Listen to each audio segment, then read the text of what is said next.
The first 3 weeks of the eruption here in Hawaii, crazy things would happen in the middle of the night. A new fissure would open up and it would threaten a new neighborhood. Thousands of people were evacuated from their homes.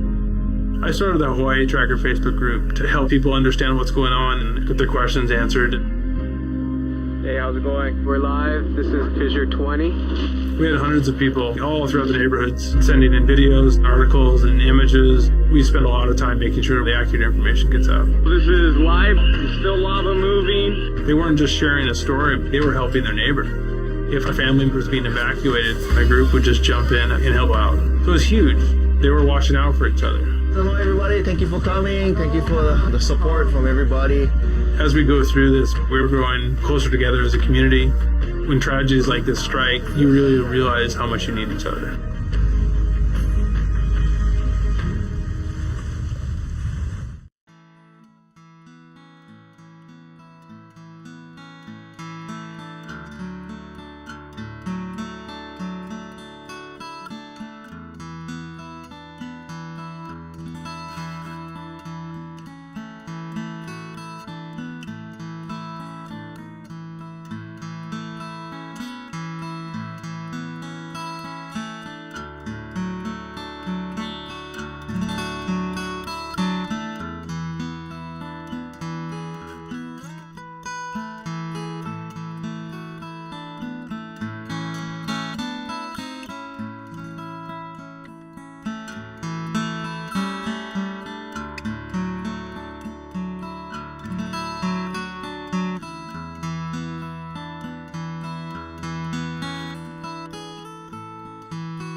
Aloha everyone, I am geologist Philip Ong, here with Mr. Dane DuPont of HawaiiTracker.com, bringing you guys another Kilauea and a little bit of Mauna Loa volcano updates today, Thursday, December 16th, 2021.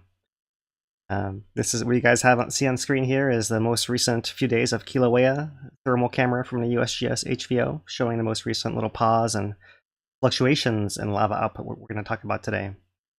We're going to of course, try to include our live viewer questions as we go along. So submit your questions to Dane. He'll discuss what he can in the chat and then collect what's good for discussion online here. Do that in as we can as we go along. So also let Dane know he's monitoring our audio and video if you have any issues with that. This is live streaming here. All right, so the last week in Kilauea has been pretty similar to the previous week. Last week we had a 3-day pause. This week we had a 1-day pause, more or less a 1-day pause. And this is what you guys are seeing on the loop here. F1 thermal camera collected by Dane and Bob Martin and compiled here. This most recent last 5 days, I want to say was what I clicked this. So a few interesting things. We see that same pattern as before. We see the lava output. We're looking down from the west down onto the lava lake from the west, and so we're looking to the east. And let me get my brush weighted here. So this view would be to the north. That would be the north arrow right there. And in the foreground, we see our west vent cone right through here, and it's got a little hole in the middle it glows and spatters out of right there. When the lava pulses out with a higher pressure, you can see it spattering and lands on the sides of this cone here, raising it, growing it upwards a little bit, right? That's what you see in this little nub right in there. But most of the lava going into the lake is coming out through some covered pathway, and we talked about there being a northern outlet and a southern outlet over here. And you can see that when the lava surges back through, it seems like the cone just bursts everywhere. There's several cracks down here on the south side, right through here, this whole area right through there. But it's a little bit harder to see the pathway going in this direction, but you do see this part of the lava lake being the most active and the source of all that circulation right through this whole fluctuation process here. So we've discussed in the previous updates how in the first maybe month of the eruption, the cone was getting lifted up with a rising lava level, and then at some point afterwards, it became a little bit more fixed, and the lava started rising up around it, and that was drowning the outlets that this channel actually had into the lake through there. As a consequence, these bursts through the edifice of the cone, through the structure of this kind of loose spatter, welded with lava cone. You can see it bursting out to the south here, but also focusing out of this outlet to the north a little bit. So this seems to be the dominant one now. At least you can see in this activation when it goes down to this near pause here. You still see this lava foundering, this overturning crustal process just from the remnant heat in there. Even if the lava is going into there, it can still have that surface turnover process. That's really interesting to see that's really shifting. So the outlet's still underneath here, but it's probably getting diverted this way primarily, but also this way, and then also out in this way, and everywhere it can through these little cracks in the cone here. That's just the last few days, and so we'll switch our view here and look at some photographs. This is a photograph released of this past Monday, December 13th by the USGS, and this is during that low point in the lava output, the lull. And you can see here this raised edge with a little cliff visible as shadows where the lava level has dropped from within this. This is the more recent edge here. You can see these features that we see as little islands emerging through here. Maybe islets, as we've called them before, small little islands. Some of them are a little bit bigger. Of course, it's really hard to determine the scale of these things from way up here, this zoomed in area. But these are huge blocks of rock. And interesting to see how they have maybe a common base down here, and you can see several little almost chimney stacks that stick up from it at different points there and there and there. And when we look at the thermal cameras and the lava is surging back out, we see that these things get all the way flooded, and lava will go over the edge of this perched channel wall there. You can see it flood other parts of the caldera. I'll zoom it back out a little bit so you can get a little bit better view here.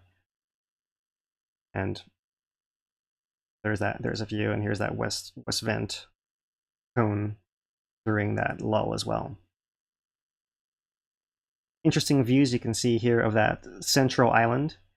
You can see the color is really developing. It's turning this really dark red, really oxidizing. It's essentially all the iron content of the spatter rusting from the heat, steam, and that's that process. Different ways to think about it there. Similar to what you see down on a red road in Lower East Rift Zone, those red cinders of the red road, what's still left there. Patchwork here and there, right? A lot of it got covered in 2018. So that same material for those of you guys who have seen that area. And let's zoom it back out here and advance to the next photograph, which is also a little bit more zoomed out, so you can see before we're zoomed into just right in here. So you see this whole remnant of the collapse crater being refilled by lava source from this west vent, but filling this entire pit, and now grown to, I forget the most recent number, but we'll look it up here shortly, somewhere in the range of 165, 175 acres in total. And most of the activity has been constrained here in this western part. When lava is not paused, it's flowing in a lake right through here. And otherwise it's going underneath this crust, and there's lava underneath everything through here, if it's not at the surface, and it's been popping out on this back overflow area right in there, which is this northernmost northernmost down drop block is what we. Right, so it's kind of this ramp right through here. And as the lava fills in this bay more and more, it can creep the edge further up this ramp more and more and more, and that's the process we've been seeing over the last. So that's the view during the pause. The view from a slightly different angle, looking from the south to north. North is that way now, so our west vent is over here. Our north outlet's over here. And you can see, if I zoom in perhaps a little better, north outlet, west vent, and those little islets sticking out as darker spots right through here. And then the lava, liquid lava, all through here, you can see red where it's most open between the cracks in the crust, but otherwise you see that silvery crust in the day. And at nighttime, this whole surface would be glowing. You'd see it. See that crust is really thin and allows that light energy. And one last view with an activity. So if you're going to the park and looking through a telescope kind of thing, this is what you might see, something similar. The west vent, and you see it now. Closing at the top, you do see spattering coming out from the top of the vent, and you do see lava coming out from the base of it. So there are some spots you can see right through here. 1, 2, 3 spots where the lava is coming underneath all this frozen crust, there, and there, popping out into the lake. But this other vent coming from the outlet coming from the north is a little less obvious, coming underneath this right through here. That's what you can see. We'll switch to a view of the S1 camera now. And this one I've taken and just pulled out the nighttime views so we can maybe more coherently see. This is about the last month or so now. The two different pulses that we've had in the last month or so. Yeah, I guess we've had more than two. We had two in the last 2 weeks, and we had one, say, a couple. So there's that west vent cone right there. The north outlet's this spot over here. You can see the circulation coming in at later points. Early on in the sequence here, you see it's coming out of this double outlet from the west vent cone itself. See the whole thing rising. See bursts out from the south outlet over here, and you can see various branches of this thing. I really appreciate all these views. Sometimes I wish I could scroll over here a little bit more off the camera. I mean, it's just hard to see every little nook and cranny in that crater.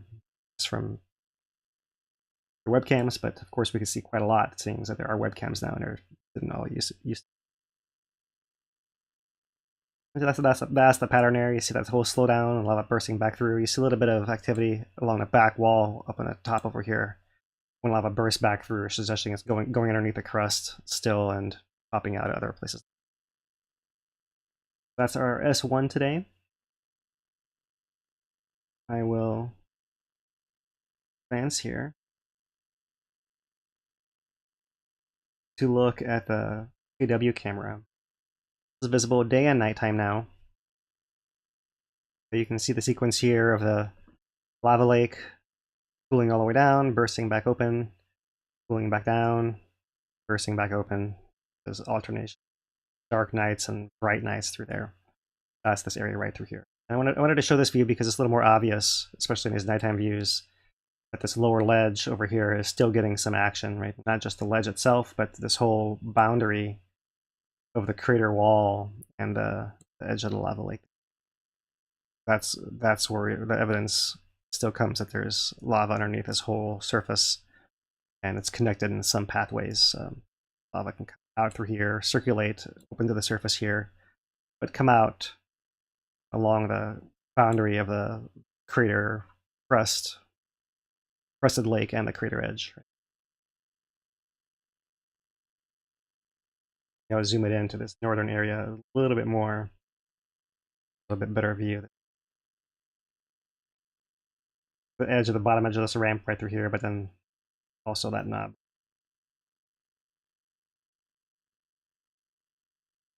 Our KW camera and activity on that lowest down-drop block is similar to before. It's just progressing as usual.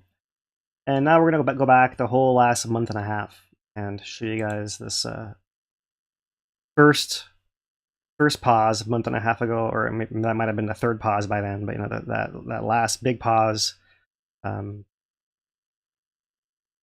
resurfacing, bursting open of these outlets It's happened now several times, shifting here in the most recent week to this being most obviously the center of circulation. But persistently, you're seeing this process of filling in and flows here on a crater edge.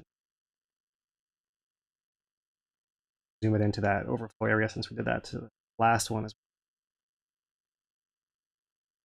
plenty of activity happening there, and it's probably small, thin flows coating that area, one after the other, unlike this big pond of lava that you see.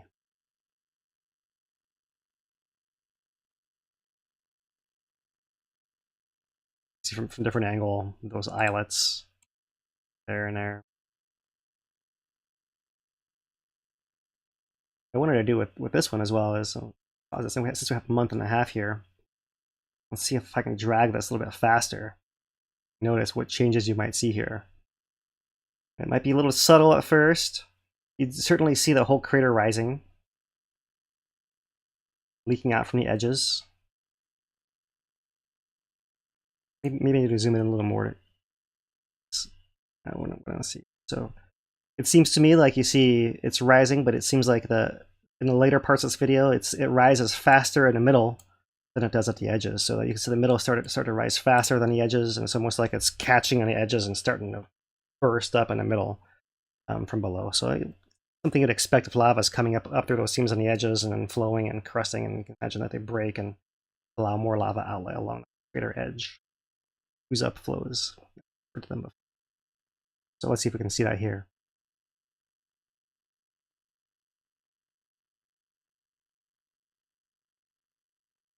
Right through there. It'd be hard to see. Maybe I can try to accentuate it in a video at some point. You have a growth of that ledge right through here. You also see this whole area lifting up right through there. That's it. Enough of that. So move on here and show you some of the monitoring signals that correspond to this. This is the electronic tilt of the ground tilt of the summit. Only the east rift signal is out there, so this is just the summit, and you can see the pattern overall is one of deflation, right? But you can see that more recently we're having these larger fluctuations, right? And these are fairly typical deflation-inflation events. That first one was a little fuzzier, but they're getting to be a little bit cleaner now, deflation-inflation events. And as you see these small ones with little smaller fluctuations in pulse, and then the big ones are the ones that are causing those temporary pauses there. And this was the previous one right there. Wrote off the point here where we had our previous ones in first. You see essentially from this point on, right, about 2 weeks ago, a lot larger range of variation up and down than you saw prior to that point there. So right, that's what's really changed, and that's why we're seeing those changes on the surface as well. And these are changes coming from the magma chamber, the magma reservoir, the whole network coming up. It's really all that process as I've been listening to Dr. Matt Patrick talk, forming a bottom-up process coming from the magma chamber, coming up to the surface of lava lake. We've seen reports from a USGS, and we'll show you these shortly, beyond the graph here, of big fluctuations in the gas output as well. There's a measurement down here of 250 tons, and then back up to over 3,000 tons, and then down to 750 tons. And prior to that 250, we were up at 5,000 tons, right? So the measurements here are a little more frequent in the last week or so to the previous few weeks there. But we still don't have quite the resolution to match this, because in theory it does match. These low points are where they're measuring that 250 and 750 points of the gas. And then they can measure at the high point, and they're getting that 3,000 to 5,000. So, and they've reported in their text updates that the continuous gas monitors are also showing that same trend as well, right? That as the lava output goes down, we see it. First we see a deflation. Then we see the output of lava go down, and we see the gas levels go down, all correspondingly together. And we, just to make sure we source this is all of our data is coming from the USGS Hawaiian Volcano Observatory. So all out to them, everything publicly available here. And here's where we get that 750 tons per day of SO2. And you can go back to the previous days and check. All right, before that, 3,200 tons per day on the 14th. Day before that, 125 tons per day on the 13th. And before that, 3,500 tons per day on December 9th. The gas measurements. And just since we're here, we might as well mention that the total increase of the lake has been 213 feet, 65 meters since it emerged 2.5 months ago. The total eruptive volume, they're listing it here, is about 30 million cubic meters, 7.8 billion gallons. But we do also have some different estimates from the map team that point out here. It's closer to 37 million and closer to 9 billion. Right, so besides the tilt and the gas, right, if we show those fluctuations, the lava level has essentially been going up. Some gaps from the weather, some skewing bad data from the weather and steam stuff over there as well. We can ignore that and ignore this. And really up until recently, right, this past 2 weeks, we've seen a fairly consistent rise in lava level. Sometimes slower, sometimes faster, sometimes it steps up, sometimes something drifts in a way of the laser rangefinder. And that's just what you get with the instrument here. But more recently, we've seemed to have been, on average, plateauing or dropping, perhaps. Right, that's the difference right through there, and that corresponds with this larger fluctuations that we're seeing from the magma chamber inflation events as well. So really, we haven't gained a whole lot. We can zoom into that. So here is the last week depth of the lava lake. And you can see there was a big increase. And ever since about midday on the 11th, it was plateauing, and now we've actually been going down, and we can see small little fluctuations as well. But it seems like there's some kind of equilibrium reached, or lessening of the output overall into the lake. Not only is it pulsing, but there seems to be a little bit of a drop off there, right, in the depth measured. But it's important to say this is measured just in the west side by the vent, right? And we do know that the lava is moving under that crust all the way across to the east and flowing out on that ledge. And there have been differences in the past that have varied, right? Sometimes it's been higher on one side on the other, so that whole process could still be adjusting. And within a range of 1 to 2 meters, it's possibly 4 meters. You'd expect some adjustment possible there. So far, we've dropped down maybe as much as 1 meter or so, really. So we're well within that range there. 1.5 meters. So no cause for concern there. Like, it's not going anywhere else. It's just working its way into the system through this pulsing process. And the tilt for the past week, just so you can see the variations over the past week that correspond to that, right? That high point came with this fairly steady high ground tilt over here before it dropped back down during a deflation here. So flash it back and forth again.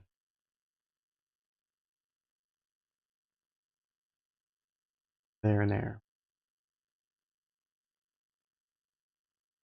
That in pattern, right? So when a deflation occurs, then the lava level steadies, and start to see this process again. Ever since middle of the 12th there. That's interesting. Coming back up just on the last day, little fluctuations, and so we'll see what the long-term pattern ought to be. And I will still wish that as USGS, we'll talk about USGS's Volcano Watch today, discusses some of the new instrumentation they're putting out. If Santa's listening, ask for another laser rangefinder pointing at the east end of that lake there somewhere, just so we could have more information, right? But awesome to have you even. All right. Moving on. You can see that fluctuation variation in the output. This is the last 24 hours of the F1 camera. So just in the loop from the USGS website, you can see pretty clearly here, just in the last 24 hours, that fluctuation, pulsing, and reactivation of these leakage points on the west and south side of the vent here, the cone, as well as continued output from this northern outlet right over there. how it looks. I can give it a reload right here just to make sure nothing more dramatic that's happened. And we can look at our most recent captured frame and see it's pretty similar to. Okay, here's the most recent map. It still goes back to last week, but this does show us December 9th. The area that's active, I'll zoom it in here. So red through there, that's where the lava lake has been active, filling in and then pressing over is all through there. The yellow are the islands. We've seen overflows happening in the area over here and then all through there as well, right? And then that these upflows along the perimeter all through there. Back through here. Some of these flows that come out of this cone are bursting out or actually flowing along the crater wall over this way as well. It's a little bit hard to see given the camera angles, but that seems occurring once in a while as well. So that's the orientation, and it's still within that inner pit, so lava can fill here for a long time without threatening anyone, and that's why we're focusing on the science so much here. No concern of that. And statistics that they gave back through the 7th from the mapping team, and here's where our 37 million cubic meters, or 9.7, almost 10 billion gallons actually. 173 acres. So that's the most recent statistics we have, approximations from that mapping team. Overall, this is that data from last week, just to recap it once again. Our eruption now is in red. The one in blue is the one that began in December 2020, and when it lasted about 5 months. So we are here 2.5 months in, about halfway point, right? And so our eruption in red began gathering total volume, gathered volume a little bit slower, but as you see, it's actually caught up here, and now we're at the same point halfway through the timeline of the previous eruption during the current eruption here, right? So far, this is the most similar thing, and of course, we don't know how long it's going to last or whether it'll go up higher or lower or end altogether much sooner than the other one or go on longer, and that's all still to be. Although we'll mention later, there's some interesting insight coming in, and from all the research being shared at the AGU meeting in New Orleans here, pressure building up to 2020. Back to that around as well. So, but overall, really, September 2021 is most similar to December 2020 of all the other things. Really, really close, with some variations, of course. Switching our attention to the East Rift Zone and possible human impact here, right? We can see this is the last year of contraction across Pu'u'o area of the East Rift Zone. Those are the stations right through there. And I say contraction because this distance really has been going down faster, then slower, then faster, then a little bit of a rise at the end of the last eruption right there, very minor, but then essentially steady, then going down faster, up, and maybe it's going down a little slower here at the end. So maybe the pattern is in September, kind of down and maybe shallowing out perhaps. And that wouldn't be any surprise because you can see that about a year ago, we're following a pretty similar pattern as well. So you can see maybe we're reaching that similar point in eruption there as the last time. And so there's really no major change to be concerned about there. And it's just like the last eruption. Earthquakes, we know earthquakes can be triggers for a lot of people. There are still earthquakes that occur, but they're actually pretty quiet as far as things go on the volcano. This past week is hardly anything under the caldera, hardly anything under the East Rift anywhere past Pu'u'o. South flank has always got its activity, but even it looks slightly less than usual. Still going though. And Pahala clusters are still ongoing, a little bit on the lighter side this week than last week. Well, so really no reason for concern from earthquakes at all. We can look at the rates over the last year and see that we're still at low levels here compared to the high peaks that led to the eruption and changes in the magnetic system there. Nothing to worry about there as well. VOG-wise, here is our most recent VOG forecast. That's the SO2. This is the VOG mapping project from Manoa. So that's the more of the original SO2 as it emits from the volcano, and then the SO4 would be more of the VOG as it reacts and with the atmosphere and forms those little particles that actually block the sun. That's what you're seeing here. SO4. This is This is colored, just you can see with moderate chance of a moderate threshold of 12 milligrams per cubic meter. You can change the scale here if you want to adjust it, but we're just looking more at the patterns overall rather than place and sensitivity level. So still, that is our biggest impact of the volcano, has been the gas coming out, and as the fluctuations have occurred, the gas has varied up and down, and so now it's kind of puffing up and down a little bit more. So you actually might have a little bit more gas, a little bit less gas, and overall, we know the gas can be a nuisance depending on where you live on the island. But overall, it looks to be favorable compared to the previous patterns we've seen. Okay, so that is our Kilauea section here, but we are going to do a little bit of Mauna Loa. But before I do that, I want to just introduce, we're going to play a short little video here for you guys that we recorded with our friend Lei. And this is because we'd like to share her message as well and provide more support for our Lower East Riftsum community affected by 2018 eruption. Recovery is still ongoing. That's something everyone still deals with, and there's a health and wellness fair this weekend, 2 days from now on Saturday the 18th, at the Pahoa Community Center from 10 to 2 p.m., 10 a.m. to 2 p.m. Be there to talk story, talk volcano stuff, talk just experience, of what it was like to go through all that. It's part of sharing and opening up and all that. Yeah, so if you're in Pahoa on Saturday, definitely swing on by. We'll be there and come talk story about the volcano or anything else, really. And we'll, be there for a few hours at least. So, yeah, definitely check out the Pahoa Community Center, and it's from 10 to 2. All right, I'll play the video here. And Dane, while I'm doing this, maybe you could turn your video off and on. So, all right, let's play. Trauma was everywhere in 2018. I knew that all of the people that were in the eruption were having a lot of issues. They needed help. Aloha, everyone. I'm Philip Ong. I'm here with our good friend Lei Moore. Hi. Lei spent a lot of time with us in the 2018 eruption, responding to the community needs. And I'd like to ask you, Lei, to introduce you to our viewers who have not shared that part of the story with us. What was your role in the 2018 eruption? My role in the 2018 eruption was much like what they call a calmer. That is someone who helps the people handle whatever happens to be coming up for them. And so I went to the hub, and I was there every day, or I was helping in some way, whether it was animal rescues or feeding the people or helping them move out. I was there.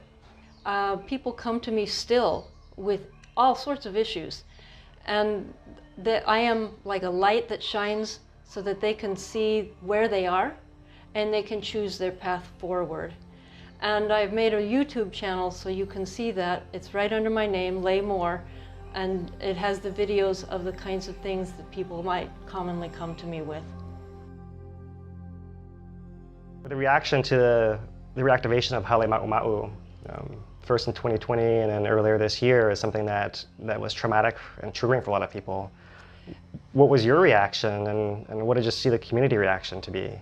It was triggering because a lot of the people who went through 2018 still have PTSD and probably will always have PTSD. People still come to me sometimes, especially if there's a big earthquake, and they'll say, I need to talk, I need to say something. And that's when we'll deal with something, whatever's happening to come up. It usually has to do with some sort of PTSD. But when the eruptions start and they're just in Hale Ma'u, it doesn't seem to trigger people. They're just kind of, oh, it's there. I know a lot of people, including me, didn't go to see the eruption this time. It somehow doesn't compare to what we saw in 2018. And it doesn't seem as necessary, but it's not triggering as much either. Yeah, that makes sense, yeah, and especially in light of the other challenges our community has faced besides the volcano. I would just say that as we continue to go through COVID, and there will be other struggles that come after that, that no one should feel like they don't matter or that their position doesn't matter. If they have an issue going on, they should feel free to talk to someone. Yeah, that's a great segue to one of the events we have coming up in our community, December 18th, the Health and Wellness Fair at the Pahoa Community Center from 10 to 2 p.m. And we'll be there to talk story in person about the volcano, other issues in our community. So please come out and visit with us.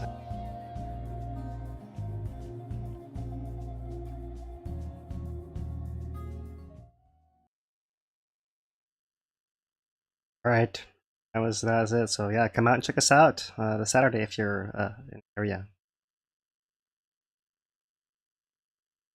All right, anything to add, Dane, before we switch to Mauna Loa? No, I think that, it's a good event, and I appreciate everybody that is helping put it on. There's going to be multiple booths there, so it's not just us, but other leaders and helpers from around the community that have something to present will be there all at the same area. So lots of people to talk to, lots of things to see. And if you feel like you can't talk to anybody about the eruption, then this is a place where there's a bunch of people that, have gone through that themselves too. Yeah, come and listen if that's a place to start, Right. And come and engage. Yeah, but let's jump into Mauna Loa then. All right, Mauna Loa. Mauna Loa. Mauna Loa. Here's an image from Mauna Loa earlier today. Still patchwork snow at the summit there. And winter weather pattern, so it's been cold up there. Cold warnings up here in the volcano, probably from the wind blowing down from up there, yeah. So we actually had a little bit of a change in Mauna Loa signals. There's nothing to be alarmed about, but I wanted to just document it here. We have some very close watchers in our audience here. And first we'll look at the tilt over the past month. And this tilt is up at the summit, MOK station here, and you can see we've had a fairly quick deflation and then a more gentle ongoing deflation happening here with these daily variations. We saw from the last sequence and commentary from the USGS that seeing tilt signals at the summit of Mauna Loa and having them relate to magma is a fairly recent and unusual thing. And so if it's not clear exactly what's going on here, there's been no commentary from USGS and what this actually is. But presuming it is something like that, then it would indicate that the magma is still moving around and still adjusting at shallow depths within a volcano, right? Which is no surprise. That's an active volcano. That's what they do much all the time, starting and stopping. It's been kind of stopped for a while, unusually so. So it's just showing us signs of life again, some movement in there, right? The deflationary pattern at this station. Looking at the cross-caldera distance change for the past year from MOK to MLSP, that's across a caldera north to south. You see that we had that excursion that occurred in the early part of the year, February to March, and April came back down. And really, since April, it's been maybe in a slow rise or kind of flattish, right? So maybe flattish to around September, and really there you start to see a little bit more convincing now upward trend coming up. See a little bit more spreading at the summit of Mauna Loa. So a little bit of spreading and some deflationary things. This is another sign of these small adjustments happening. You can see we haven't built up that much displacement yet, especially when you put it in the context of what happened about a year ago. Just a small little bump so far. It appears to have a chance to be going steeper a little bit here. And so we'll watch this and we'll watch the tilt as well. And of course, one of the key indicators that we also have are the earthquakes. And so earthquakes you can see back earlier in the year when we had that previous large adjustments and earthquake swarms. We peaked it up to 300 earthquakes per week, and we're close to 200, if not above 200, for many weeks in a row there. And in comparison, we're nowhere near that, right? So the next step we'd need to have slightly more concern would be increasing levels of earthquakes. And even these levels of earthquakes weren't of the caliber to match the pre-eruption patterns of 1984 and 75, to the best of our comparison and knowledge here. So that's the first thing to look for. Is at least we need to see something at least like this, if not larger than this. Be worried about an eruption. So that's what we're missing, and that's why there's really no cause for any further concern at this point in time. At some point, things will change. We know Mauna Loa will erupt again someday, but that day doesn't seem to be tomorrow. Build up through some other process, and we're not really even seeing. We're not seeing anything out of first gear. The difference being, we were in neutral, and now we're actually in gear, and maybe we're in first gear, and maybe we're shifting into second gear a little bit here based on the GPS. But this, you can see, there's quite a lot of noise in this data, a lot of scatter, so you really have to let more time pass to be sure. So tilt, one deflationary signal that's fast, and then slowly ongoing still. So it could be still an adjustment, and maybe some flank movement, an adjustment of the magma at the summit. The earthquake pattern over the last month looks like this.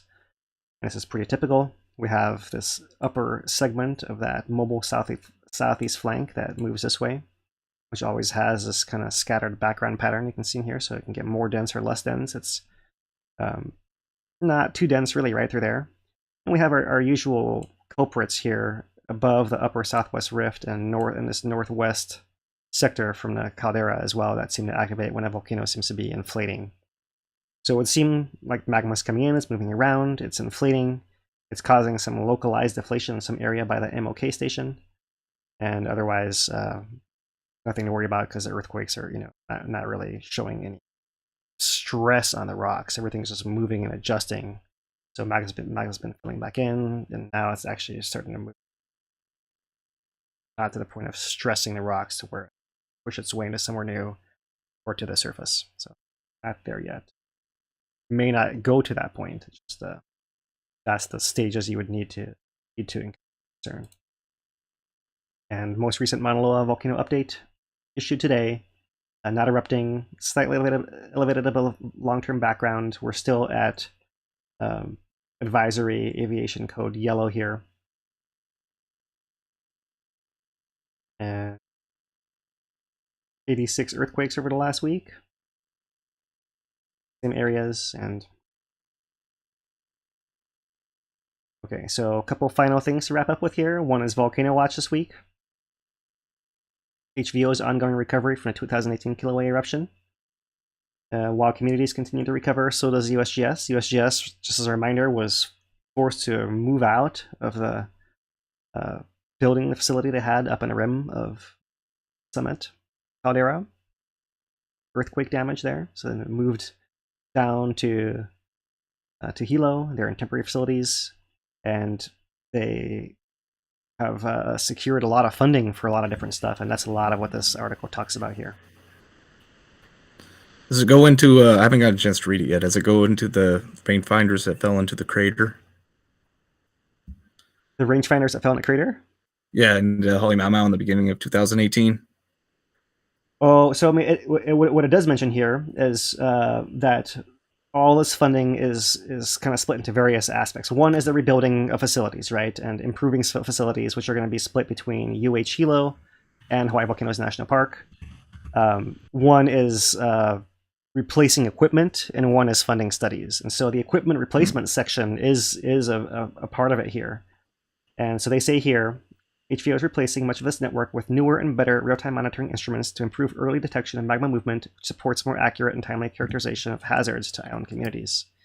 Improvements include new broadband seismometers, higher resolution GPS stations and tilt meters, a new absolute gravimeter to measure subsurface mass changes due to magma movement. We've seen the research from Mike Pullen last year that suggested that's possibly even more reliable than the tilt meter.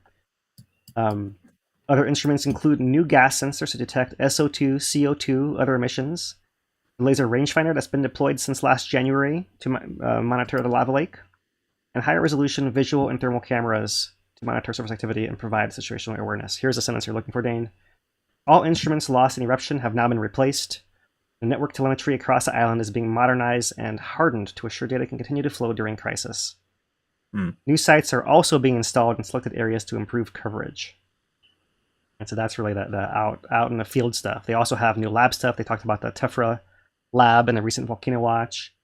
They're they're talking about funding that they have to use airborne lidar to scan the changes in the surface as well.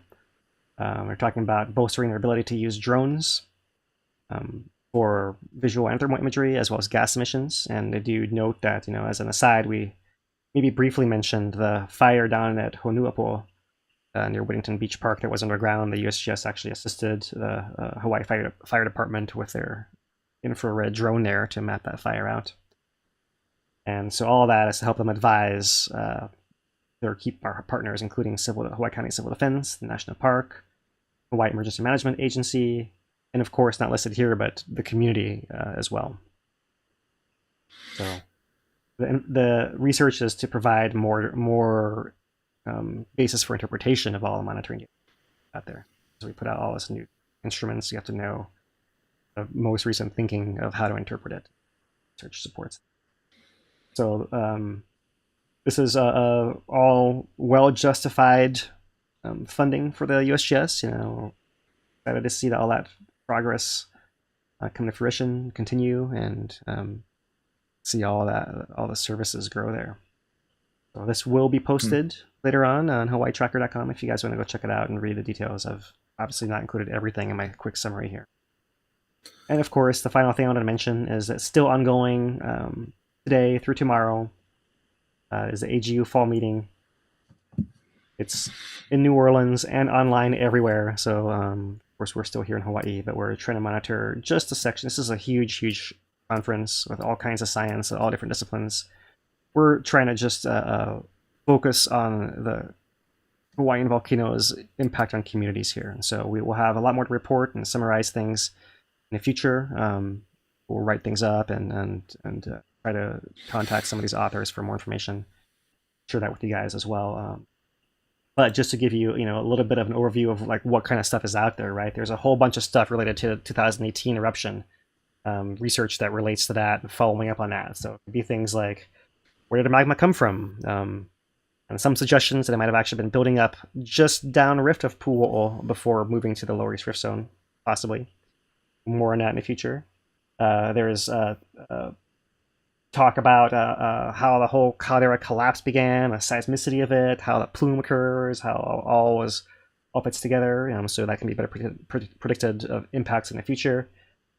Things as little really zoomed into looking at small changes in the fountains, lava fountains, and what that means, how it fragments based on varying gas content. The ocean entry, lava going to the ocean entry and causing explosions, the one that hit the tour boat, are mentioned in two different talks, right? They actually put out ocean bottom seismometers and hydrophones, and we're listening and trying to detect where explosions happened, so we can go into that at some point as well. There's the whole messaging that was put out, by the USGS, by us at Hawaii Tracker, by other news media being reviewed as well. There's planning for the USGS and for future crises. There's talk about the 2020 eruption, a pressure buildup. I mentioned that a little bit. We actually saw calculations from the research group at Stanford showing that by December 2020, we had actually built enough pressure to erupt again. And if we had been paying attention, we could have known that was about to happen. And so we'll follow up on that as well. In 2020 eruption, the deployment of that laser rangefinder we just mentioned, right? And actually the processes that you could detect, whether they be bottom-up processes, like they actually saw deflation inflation signals in the last eruption, also affecting lava levels up and down, just like we're seeing right here. This is being presented for the last eruption as something that's been documented by the rangefinder. That's the same thing's happening now. They talk about how, for the first time, perhaps, they've documented how rainfall during cloudbursts is actually breaking the surface of the lava lake, causing more spattering and causing lava levels to actually drop.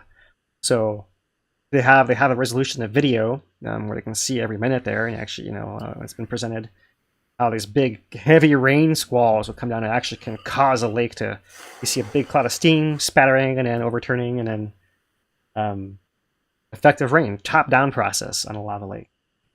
And of course, all the talk about explosions, whether it's why didn't what happened in 2018 as far as explosions. Why didn't the 2020 water lake explode? How did 20 water lake come to be, and where did it come from? All that stuff. And previous explosions, how was the magma compared to now? Right? Was it possibly more carbon dioxide rich? That kind of thing. And South Flank, someone through an analysis is proposed that there's a little branch of magma over to Namakani Payo, below that fault zone that kind of interacts with Mauna Loa through there, that we saw flare off before the December 2020 eruption and a little bit before this most recent eruption as well. So all kinds of stuff to talk about. As we can talk about for a long, long time. Of course, none of those talks is public, so we'll have to write things up for you guys. And of course, next month we'll have public talks through the Volcano Awareness Month put on by the USGS HVO. So we'll piggyback and combine those things as we can, as we need. We're hearing for you guys. So that is what we have and content for you guys today. Go ahead. One more throw in. There's a new professional paper out from the USGS, professional paper 1867. And in Chapter C, they have a section called Crater Growth and Lava Lake Dynamics Revealed Through Multi-Temporal Terrestrial LiDAR Scanning at Kilauea Volcano, 2008 to 2018, Summit Lava Lake at the Kilauea Volcano. So some new research to go through, and this one is public, so I'll go ahead and throw that a link into the chats. That one, if anybody's interested, we'll make a post out of that one as well. But yeah, just figured I'd throw that in there. Yeah, mahalo. Thanks for that. Yeah, I didn't have that one pulled up. We can flash it on the screen here. So that's it. We can say some mahalos, to all you guys we'll discuss some questions. Yeah, definitely.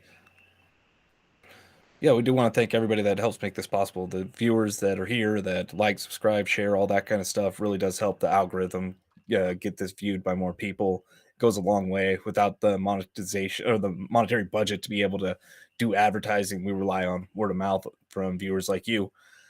We do have a couple of people that felt like making donations. We want to acknowledge them.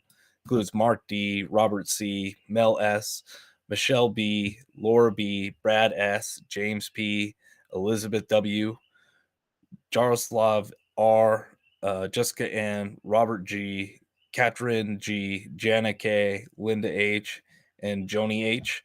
Appreciate everybody that made those donations, and those were made through hawaiitracker.com/support. If you are so inclined, that is where we take those types of donations at. We have a couple of supporters that we want to acknowledge. First is Kaleo's Bar and Grill in the heart of Pahoa, as well as their new establishment in Orchid Land. They got 2 separate menus. They have some local twists on some traditional dishes, as well as some, more local cuisine, like some mahi that's really, well prepared, that kind of stuff. Indoor, outdoor dining, takeout options, all that kind of stuff. Definitely check out Kaleo's if you are coming to Pahoa or Puna and want to get that fine dining experience and not that the big price check. So we thank Kaleo's. We also have Kalani Tours.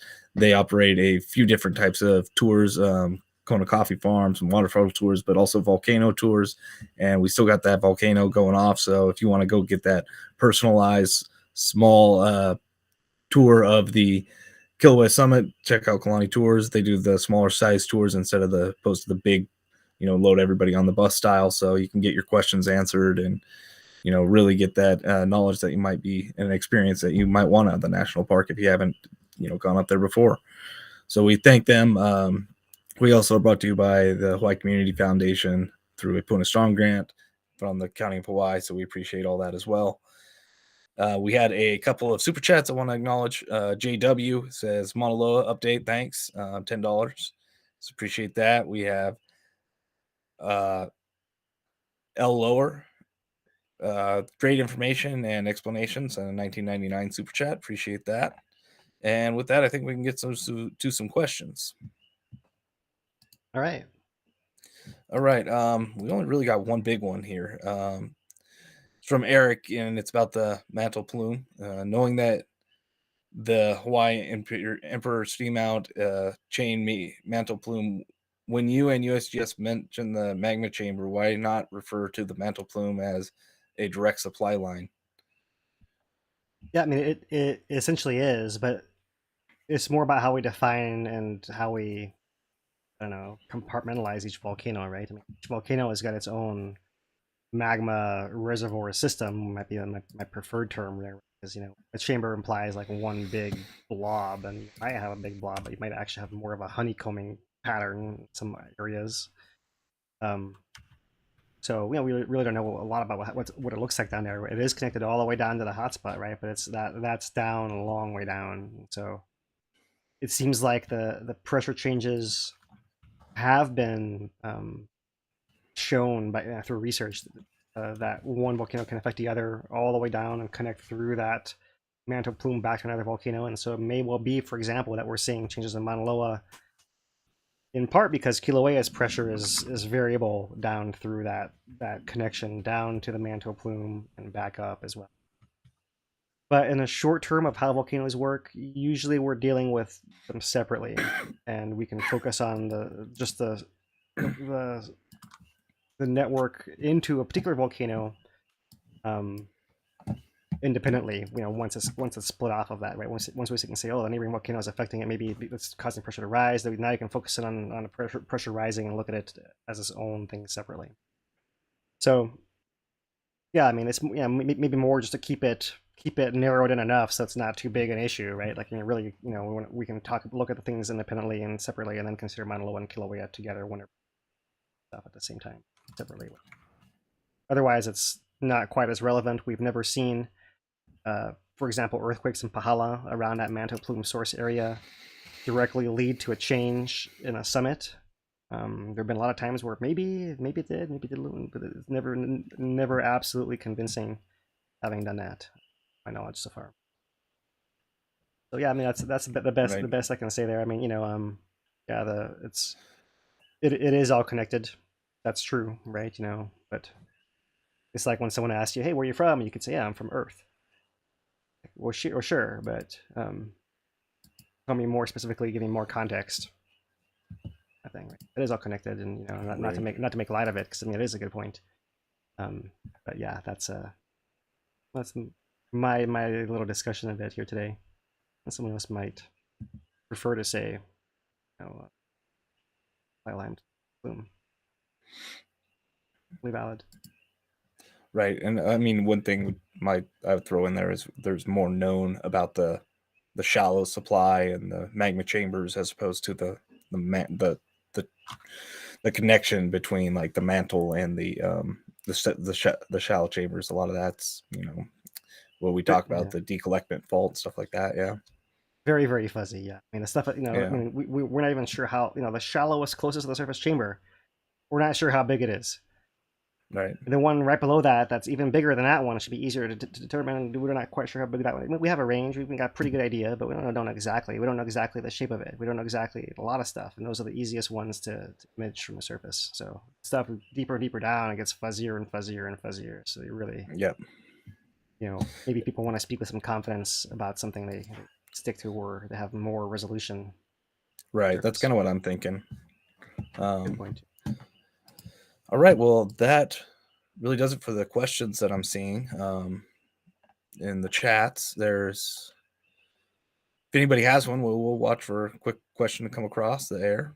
Yeah. Otherwise, we can wrap it up and talk schedule a little bit. We'll be back with you guys next week on Thursday, but we'll take a week off after that. So the week of New Year's, we'll a week off, unless of course something happens. We will always cut back in if something dramatic is changing or concerning is occurring or something like that.